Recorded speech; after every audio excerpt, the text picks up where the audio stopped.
ആശുപത്രിയിൽ കഴിയുന്ന ഫ്രാൻസിസ് മാർപ്പാപ്പയ്ക്കു വേണ്ടി ദേവാലയങ്ങളിലും ഭവനങ്ങളിലും സ്ഥാപനങ്ങളിലും പ്രാർത്ഥിക്കുവാൻ ആഹ്വാനവുമായി സീറോ മലബാർ സഭ major archbishop Mar Raphael തട്ടിൽ.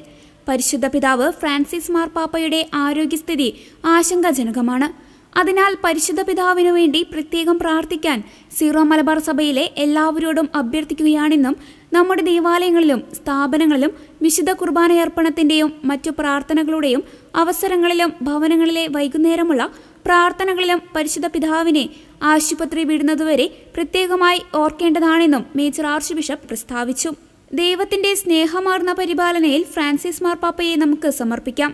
നമ്മുടെ അമ്മയായ പരിശുദ്ധ കന്യകാമറിയത്തിന്റെയും മാർ തോമാസ് ലീഹായുടെയും നമ്മുടെ സഭയിലെ വിശുദ്ധരുടെയും വാഴ്ത്തപ്പെട്ടവരുടെയും മാധ്യസ്ഥം അപേക്ഷിക്കുകയും ചെയ്യാമെന്നും major arch bishop Raphael Thattil പിതാവ് പ്രസ്താവനയിൽ ഓർമ്മിപ്പിച്ചു.